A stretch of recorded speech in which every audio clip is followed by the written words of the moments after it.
Welcome back to Celebrity Radio. It's Alex Belfield talking to some of the country's biggest stars and some of my favourite people. And we've got one for you today. Mandy Muden shot to fame last year on Britain's Got Talent. But trust me, she's been around for about 742 years doing the business.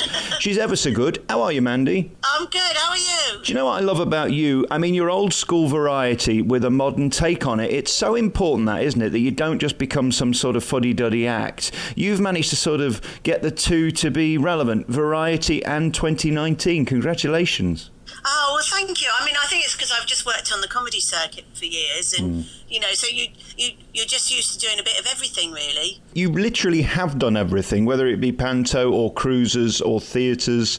There's not a lot you haven't done, and when you look at your website, you're everything, which is how they all used to be. You had to be an act. That's really the backbone of show business, isn't it? Yeah, and I think that it means you can just play anywhere, really. And it really does help in this business, I think, because as we know, the comedy circuit's changing dramatically. Clubs are closing, and things are changing around, aren't they? The interesting thing is you throw away your magic, literally, don't you? You make it look nonsense, but you are a magician. Is that fundamentally what you are, a magician or a comedian? Well, I'm sort of seeing myself being a bit of both, really. But I just think that you shouldn't really take magic that seriously. And I think that's where everybody goes wrong. They sort of they make it as if they really are, able to walk through the Great Wall of China and all this. And if you could, you'd be earning a hell of a lot more money. Yeah, and you wouldn't be wasting your time entertaining me. You'd find other ways of being a billionaire, so you didn't have to, wouldn't you? Let's face it. You are right about that. I mean, especially Las Vegas is the best place to see these people who do a lot of waving and pouting at these pin focus and things like that. And it does just become a bit silly. I guess in 2019, YouTube has ruined and destroyed magic because we're one click away from finding out how they did it. And that's a shame, really, because as an art form, it has been destroyed by those programs that tell us how it's all done. There's no mystery left. Yeah, I mean that is a shame, but I also think that it's with magic. It's actually in the performance. Really, it doesn't really matter how it's done. It's how you put it across. And I think, like with the Brits, particularly, all that sort of pouting and wind machines and all that, it just doesn't work. And especially with somebody like me who's a bit tubby, a bit old, it just looks a bit naff.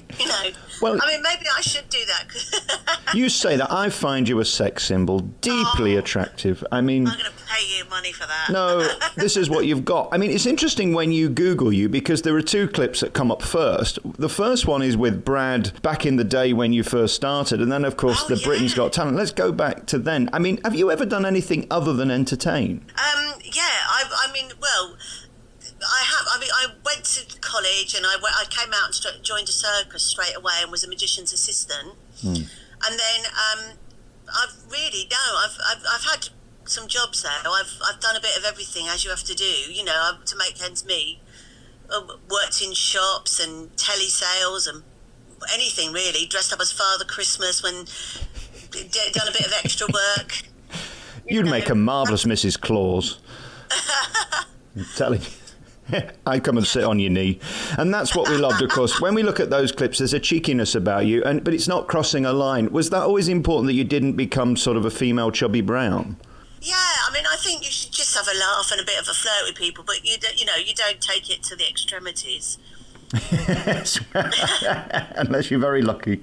Talk to me about some of the people you've worked with, because as I say, back in the day, Bradley did that beautiful thing with you, which people can find. You just put in Mandy Muden into Google. You can also see the tour dates, of course, for, let me get this right, Cunning Stunt. Yes, that's right. That's the name of your new tour. We must be careful. Have you done any BBC local interviews where they refuse to say the name of your tour? Because it's a risky one, that, isn't it? Well, there's a paper down in Sussex, and there's a journalist who works for all the papers in Sussex. Apparently, he said, "Oh, I can't even report on the show because of the name." And it's just like, oh, for God's sake, Yeah, that's David Walliams had got it right in a way, that there's sort of a Tommy Cooper-esque fashion about you because of you throwing away the comedy. How do you turn that though into a full 2-hour show? Because when you begin the tour in Shrewsbury, you can't just do 8 minutes that you did on the telly, can you?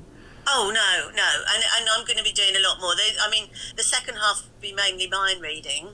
Oh. With my twist. And then I'll be doing, I've been doing it for a long time. So there'll be lots of of sort of comedy and magic, but also, you know, some nice little tricks in there, and, you know, a bit of stand-up, just without magic. You're not reading my mind now, are you, Mandy? Because I'd be locked up. You know, I don't want to be inappropriate. The tour starts on the 25th of January at Shrewsbury at the Theatre 7. Then on 8th, it really begins proper, Swansea Grand Theatre. And then through all of the big theatres, you're going to Harlow and Wickham and Swindon, East Grinstead, you're going to London, the House of Magic. Tell me about the community of magic. As I said earlier, I mean, you are heralded as a comedy magician, and that's great in a way because it gives you liberty to do exactly what you want. The Magic Circle Carlton Award for comedy and magic was yours. They gave it to you. And also one of the first women to get a major award. That's important too, isn't it? Because women in magic are mostly the hot assistant who just stands there and looks good and does very little. You never wanted to be that, did you? No, and the thing is, when I started, there wasn't really any female role models in magic because they just literally, women weren't allowed in, and that was it. And so there was a few women around, but you just didn't ever get to see them. And you know, it was very hard to be a female magician. I mean, there's some great ones coming through now, but it was difficult when I started, and it was so archaic, the magic world. It was ridiculous. And they were saying things that they didn't want us in because we talked too much and we give the secrets away. Which is sort of nonsense, really, because most women I've got some fabulous secrets, you know, that I'll never tell, but about to some of my friends, that, you know, that women are very good at keeping secrets. Don't tell the listeners about our 2 weeks in Tenerife in 1987, because this could get us in big bother. That's one of our secrets. Still recovering from that. That was fabulous. What a night. That's a week. On the Thursday. MandyMuden.com is the website you can go to. I mean, when I saw you on Britain's Got Talent, there's also sort of a cleverness about you, a bit like Penn and Teller when they do that wonderful switcheroo at the end. They give away the trick, but then, of course, there's a better trick that they don't give away. As you said earlier, that's important, isn't it? Giving away part of it is clever, but like with the egg trick, it's clever that you've got a cleverer trick afterwards. Yeah, and it's always nice to just pull the rug a bit, and so people think they know where it's going, and then it goes in a completely different direction. But you know that from comedy as well. Like, that's always the best way to sort of, they think they're going one way with the gang, and then you swip them round and take them in the other direction. Was it risky for you going on Britain's Got Talent? Because I've got a load of mates who have been asked and they say no, because they could either make fun of you and ridicule you, or they can make you a star. And it's not necessarily down to whether your act's any good, is it? It's what mood they're in. Yeah, I mean, it really is a risk, especially, you know, when you have got a career. You really don't know which way it's going to go, and you don't know. And people keep saying to me, "Oh, it's fixed." It really isn't fixed. I mean, you know, it's what it is. If they like you, they like you, and if they don't, they don't. And that it is a bit of a sort of kamikaze type situation. And you could tell at the beginning there was that sort of Susan Boyle moment when you walked on that they weren't quite sure. Did you lose your nerve at any point? Because you've got to fight through that, haven't you, so that you don't end up being a blithering wreck and they end up laughing at you and you walk off in tears. Yeah, well, I mean, I must admit, when I first went on, like just before I went on, there was a bloke before me and he got buzzed completely.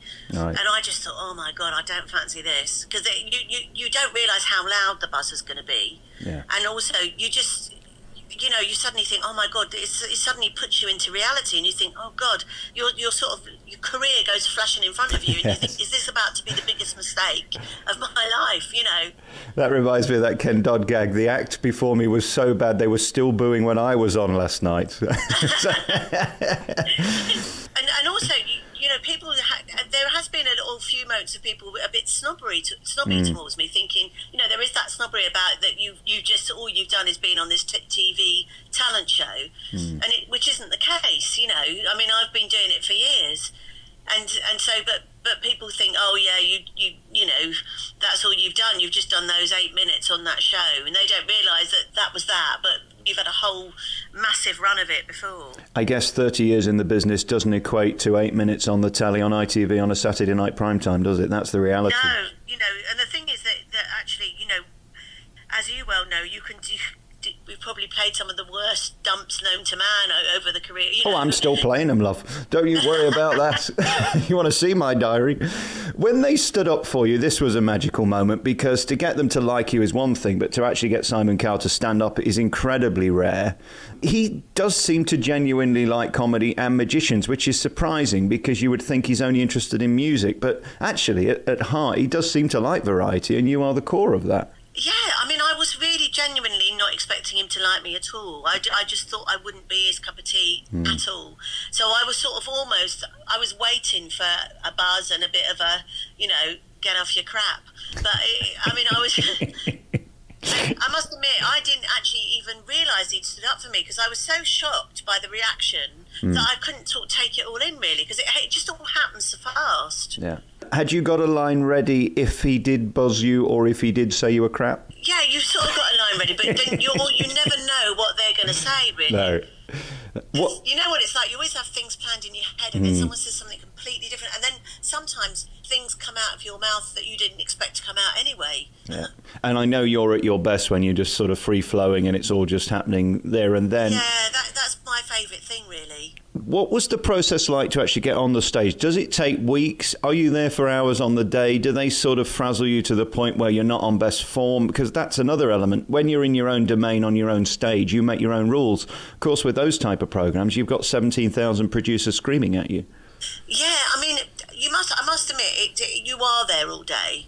I mean, it's exactly what you see on the telly. You're just sitting around for ages, and also they're pulling you aside every minute to interview you or do various things or film you walking up the corridor or whatever. And so, by the time, in fact, it's just quite a relief to get on the stage, to get away from everyone, really. Yeah, that's the easy bit. Just do what you do. This Christmas must have been lovely to get a big panto with Brandon Cole down south. Yeah. I mean, a huge show, kudos and all of that. Was that thrilling for you? Because again, to get on the telly does open doors that probably it wouldn't have done this time last year. Yeah, because I'd auditioned for them before, and I'm just not very good in auditions, because I just need an audience now, because I've sort of learned how to, only react to what's going on. So it's to do an audition with three blokes sat in a room is very difficult, and I just couldn't pull it off. And so that was great, because I think they would never have given me a panto, and I had a lovely time.